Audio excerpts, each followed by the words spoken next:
बुढ़ियन औरतन का अलग फैसला, मछली मत खाओ, खाटी मत सूतो। ये कौन किताब में पढ़ के आई है रे बाबा? सोच के देखिए। एक जगह गए, हाँ झारखंडी बाबा, सुनते हैं कि मछली नहीं खाना चाहिए। हम बोले क्या बैंग में खाएगा, मगरमच्छ खाएगा, क्या खाएगा, मछली खाओ। बोली मौलाना देवबंदी हो गलो, ये बदल गलो, ये देवबंदी हो, ये बरलिया मौलवी ना हो। होता है कि नहीं? अजब हाल है। किताब में पढ़े हम, फतवा ठोके ये कौन किताब में कि मछली नहीं खाना चाहिए? ये कहां से ले पढ़ के आ गया? अरे बाप, अगर हिम्मत है तो कल मछली बना के घर में दिखा दीजिए, पूरा चूल्हा खोल के फेंक देंगे। वो लोग फतवा देती है। एक जगह बोले हाँ झारखंडी बाबा, 10 दिन सुनने में आया कि खाटी में नहीं सुतना चाहिए। हम बोले नहीं, 10 दिन गाछ में चढ़ जाना चाहिए, गाछ में चढ़ के रहो 10 दिन, जगरना दिन कूद जाना। ये कौन किताब में? एक जगह तो बोला झारखंडी बाबा, 10 दिन जिसके घर में दरगाह है, तजिया उठाता है, उसके घर की बहू बेटी 10 दिन माथा नहीं झाड़ेगी। अच्छा सोचिए, जो औरत 10 दिन माथा नहीं झाड़ेगी वो औरत रहेगी न वो किचलिन बन जाएगी, वो औरत रहेगी न वो डाकिन बन जाएगी, चुड़ैल की तरह दिखाएगी। ये कौन करबला वाले हैं? ऐसे मेरे इमाम ने शहीद हुए, मछली खाना छोड़ दो इसलिए शहीद हुए, खाटिम सोना छोड़ दो इसलिए शहीद हुए, कि शोहर से बातचीत करना छोड़ दो इसलिए शहीद हुए, कि डीजे बजाना शुरू करो इसलिए जान दिए, कि ढोल बजाना शुरू करो इसलिए जान दिए, कि नाचना शुरू करो। ये कहां से करबला आया? अरे करबला वाले वो होंगे। अपनी बेटी बीवी को कहना, ए बीवी मुहर्रम का चांद नजर आया है, तू घर में कुरान पढ़, करबला का शहर बानू याद आएगा, बहन कुरान पढ़ेगी ज़ैनब याद आएगा, बेटी कुरान पढ़ेगी सकीना याद आएगा, बेटा कुरान पढ़ेगा अली अकबर याद आएगा, भतीजा कुरान पढ़ेगा कासिम याद आएगा, बच्चे कुरान पढ़ेंगे अली असगर याद आएगा, बीमार कुरान पढ़ेगा ज़ैनुल आबिदीन याद आएगा, आप कुरान पढ़ोगे इमाम याद आएगा, घराना कुरान पढ़ेगा करबला याद आएगा, करबला याद। नारे तकबीर, नारे रिसालत। हजरत अल्लामा सिद्दीक हसन झारखंडी, 14 करबला कॉन्फ्रेंस। पढ़ेगी कुरान तब न, यहाँ फुर्सत कहाँ? इतनी औरतें हैं जमीरा में, मुहर्रम के चांद देखने बाद किसके घर में कुरान खुला है? बोलिए हम वहां मेरे घर में पढ़ रही, शायद कोई पढ़ती होगी, नहीं पढ़ेगी। 7 मुहर्रम में और कीजिएगा, 2 मुहर्रम में हुसैन मैदान करबला पहुंचे थे, कि मुहर्रम को 8 जिलहिजा को मक्का से चले थे, 2 मुहर्रम को करबला पहुंचे थे।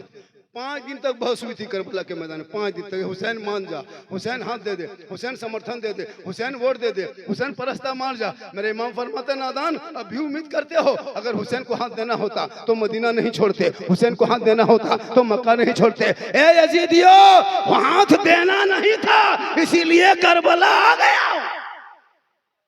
हाथ देना होता तो मदीने में रख के दे देते, हाथ देना होता तो मक्के में रख के दे देते, करबला क्यों आए थे? तब बहुत सख्ती किया, बहुत खुतबा हुए, बहुत तकरीरें हुई, बहुत मुनाजरा हुआ, नहीं माने। 10-7 मुहर्रम को जोहर के टाइम में यजीदियों ने ऐलान कर दिया, उमर साद ने, कि अब हुसैन मानने वाले नहीं हैं। ऐसा करो, नहरे फरात पे तमाम सिपाहियों को बैठा दो, चारों तरफ कब्जा करा लो। तमाम सिपाही बैठ गए, तीर भला लेके नहरे फरात के अगल बगल चारों तरफ घेर लिया। 22,000 फौज एक तरफ, 72 एक तरफ। इतिहास पूरी दुनिया में इतिहास की जाएगी कि एक बच्चे के मुकाबले में करबला में 300 आदमी आया था। कभी आपने गौर किया? नहीं किया। चारों तरफ सिपाही बैठा दिए। कितने दिन बैठाए थे? पानी करबला में कब बंद हुआ था? 7 मुहर्रम को जोहर के टाइम में, फजर में नहीं बंद किया था, 10 बजे नहीं, 11 बजे नहीं, तारीख में है कि ठीक जोहर की अजान होने लगी और पहरा बैठा दिया। अब हुसैन नहीं मानेगा, अब पहरा बैठा दो। पानी पे कब्जा कर लिया। हुसैन देख, नारे फरात का पानी चमकेगा, तेरा बेटा खेमे में तड़पेगा, पानी नहीं मिलेगा, अभी मान जाएगा, नहीं मानेंगे। किस दिन पानी बंद हुआ था? 7 मुहर्रम को। हम लोग क्या करते हैं? 7 मुहर्रम को एगो रस्म बनाए सब मिलके, दोपहरिया के नाम पे हम लोग जानते हैं। करबला में 1 बजे दिन 2 जोहर के टाइम में 7 मुहर्रम को अहले बैत पर पानी बंद, और 7 मुहर्रम को 1 बजे मुसलमान के गांव मोहल्ले में मुर्गा जबह करना शुरू। कभी गौर किए? वहां करबला में पानी बंद 7 मुहर्रम को जोहर के टाइम में। उसी दोपहरिया के नाम पे हम लोग दोपहर में ढोल बजा के मुर्गा जबह कर रहे हैं। आखिर सोचिए, पानी बंद वहां करबला में यजीदियों ने किया था, आप यहाँ किस लिए मुर्गा जबह कर रहे हैं ढोल बजा के? ये कौन किताब में लिखल? कभी गौर किए? नहीं किए। चल रहा है झारखंडी बाबा, बाप दादा का परंपरा है। नहीं दरगाह मानेंगे ना बाबा, मुर्गा नहीं दरगाह में देंगे ना बाबा, खस्सी पठा नहीं देंगे ना बाबा, तो इमाम हुसैन आएंगे और बेटा मार देगा, बहू को पागल कर देगा, घर को अंधा कर देगा। बोले अल्लाह राम करे, एक तो तरीका गलत भी है और इमाम हुसैन पर तोहमत भी दे रहे हो। अगर इमाम को नहीं मानने से किसी का बेटा अंधा हो जाता, कोई लंगड़ा हो जाता, कोई बहरा हो जाता, कोई घर बर्बाद हो जाता, तो सबसे पहले धरती में एगो वहाबी नजर नहीं आता। सब वहाबी पहले खत्म, बाद में हम लोग को नंबर लगता है। बोलो जो ऐसा भी नहीं मानता है, हम लोग तो हल्का फल्का मानबो करते। तो ये कौन तरीका है जी? अब नहीं मानेंगे तो ये मर जाएगा।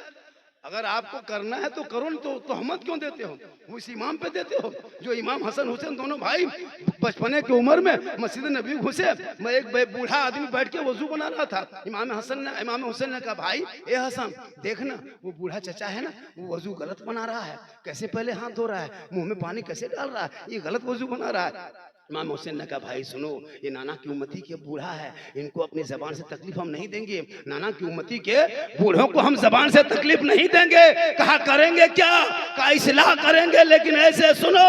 दोनों भाई बैठ गए। कहे चचा आप वजू बना रहे थे ना, बना लिए, अब हम दोनों भाई वजू बना रहे हैं। ए भाई हम दोनों भाई वजू बना रहे हैं। उस बूढ़ा आदमी से पूछ रहा है कि आप वजू बना रहे थे, अब हम लोग दोनों भाई बैठ के वजू बना रहे हैं, आप देखेंगे और हमको बताएंगे कि हम दोनों भाइयों में अच्छी वजू कौन बनाता है। तो दोनों भाई हसन हुसैन बचपने में मस्जिद नबी में वजू बनाने लगे। वो बूढ़ा देख के पूरा देखा। कहा बेटा तुम लोग दोनों भाइयों ने अच्छी वजू बनाया, हम ही गलत बना रहे थे, तुमको देख के हम सीख गए। तो बोलो मुसलमानों, जो हुसैन बचपने में अपने नाना के उम्मती के एक बूढ़े को जबान से तकलीफ ना दे, वो हुसैन किसी का बेटा मार सके, किसी के घर बर्बाद कर सके, ये तो तोहमत है। अरे हुसैन का वो घराना था, खुद भूखे रहते थे, औरों को खिला देते थे, वो कैसे साबिर थे मोहम्मद के घराने